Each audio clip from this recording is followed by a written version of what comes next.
excited to be here.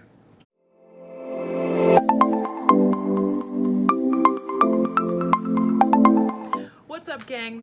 You know, part of why I picked the topic for this video is I was having a good conversation with a friend of mine the other day, and he was talking about, as a coach and a mentor, how he, really makes sure to talk about his weaknesses and what he, still sucks at, and how that's so important for people to realize that we're all human. And it's not about feeling bad about, therefore, your own weaknesses, because we just get so into comparing ourselves. That got me thinking, how much do I really talk about that myself as a coach and a mentor? Probably not enough. I really wanted to run a video on just 5 mistakes that I still make. We are all human. So as much as I talk about how personal development and what I'm working on and how much I'm fixing this or that or whatever, these are things I don't have a handle on. First thing up, I really fall into, if I went through it, then you should have to go through it too.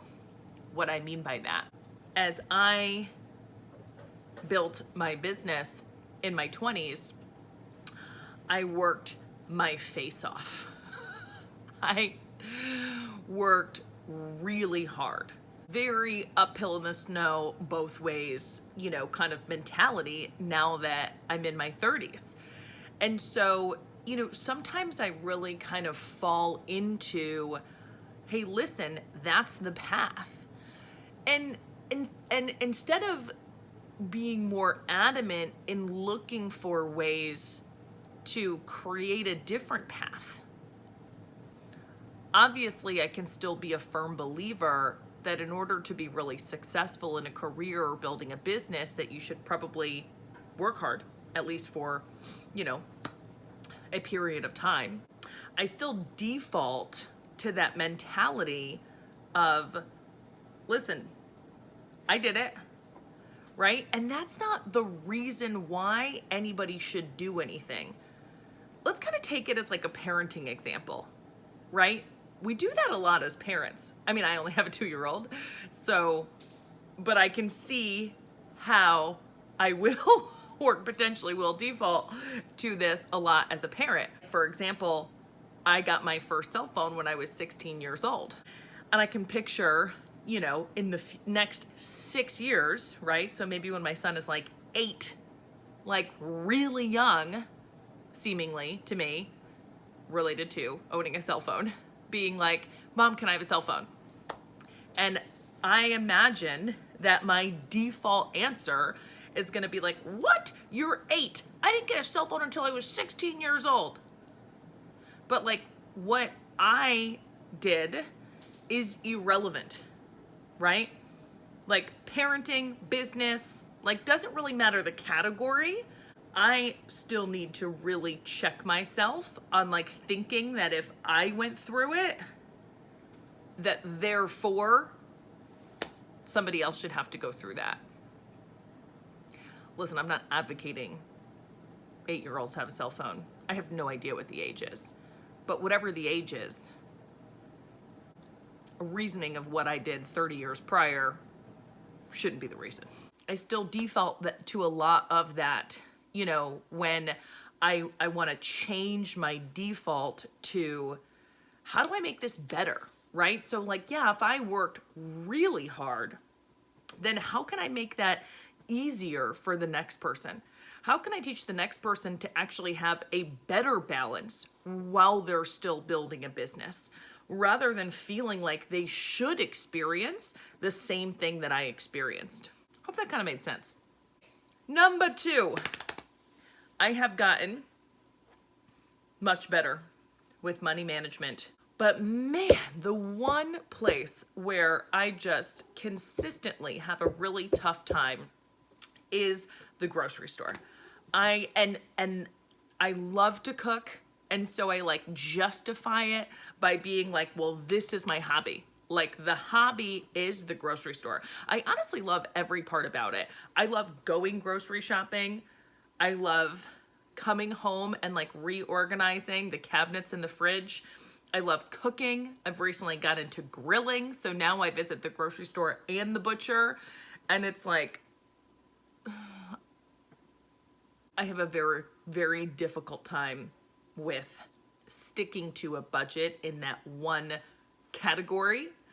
And I'm not really sure if the justification of that, like, this is my release, this is my thing, this is my hobby, like this is my, top of the list thing I want to do anyway, is enough of a justification for consistently not sticking to a budget at the grocery store.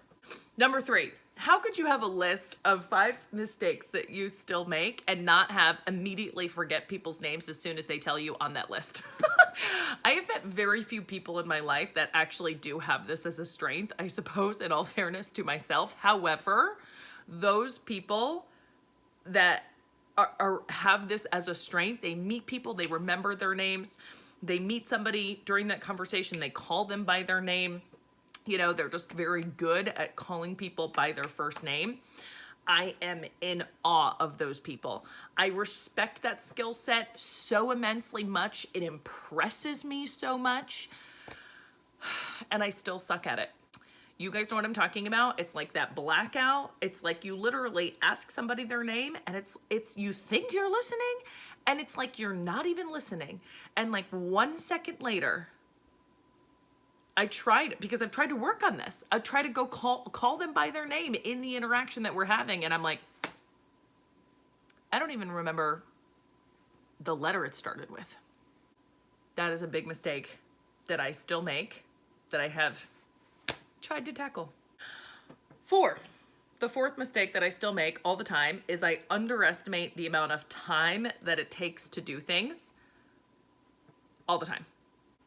I will schedule several hours to tackle some things in my office, and I'll say, okay, I got to handle like this paperwork, and then I got to, kind of like some office things, right? Okay, got to forecast this, and I'll think of kind of like, 3 or 4 kind of, semi-sizable things I got to get done, and I'm like, okay, I've got 3 or 4 hours in the office, that should be enough time, and I'll like literally clear my inbox. That's it. Which was not even one of those 3 or 4 things, because the amount of time that sometimes it really takes to do things, I just underestimate. Sometimes driving places too, like, again, thinking about my day. Okay, I'm going to go to the office and then I'm going to stop by, this place and I'm going to drop off this inventory and then I'm going to head over here and then I'm going to work with this person for a short time and then I'll be back to the office by 2. It's not going to go like that. I don't know why I consistently underestimate how long it takes to just tackle to-do lists or, drive around the city and like do all these various things for my business. But there have been many times and recently also where I really think I'm going to get a lot done by the middle of the day. So the second half of the day, I can really switch focus and do XYZ. And it was easily a full day thing in the first place. And I'm like, why do I keep doing that? The 5th mistake that I still make is I never check the weather, ever. So much so that in this past week, as the weather's been changing, it's like the first morning that I woke up freezing cold and I was like, oh my God, it's October, like middle of October. I'm like, oh my gosh, it's like our first really cold day. I'm going to make sure that I dress for it. I was so cold in the morning. So I literally put on like my winter boots with like my thick socks. So my feet would be like all warm that day.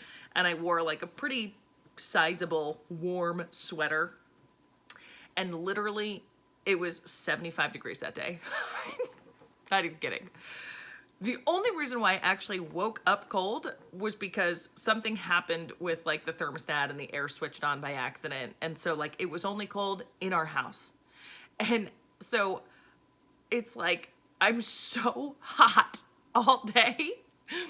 I literally had to go straight home. Like, I didn't even want to go anywhere after the office because I was like, one, kind of embarrassed that I looked so ridiculous on this 75-degree day. And two, it was so hot. But I do the opposite all the time too. I will like think it's still basically summer and it'll be like 35 degrees. I will wear something that's terrible for the rain and it will downpour and I never have an umbrella. I just like never check the weather. And so as far as weather related preparedness goes, I'm terrible. 0 out of 10. Really bad. So it's kind of a fun video to make. 5 mistakes I still make. I'm feeling like, okay, well, like I really gotta get on these things. But you know, it is what it is. We're all human. We all make mistakes. And so while I'd love to run a video in the next 6-12 months about how I like really fixed some of these 5 things, I should probably do that. It's okay to also have mistakes that I still make and things that I'm still working on. And, you know, in no particular order, just in random categories, those are absolutely still things that I do. Thanks, guys, for hanging out. Everybody have a great week. Talk to you guys later. Bye, guys.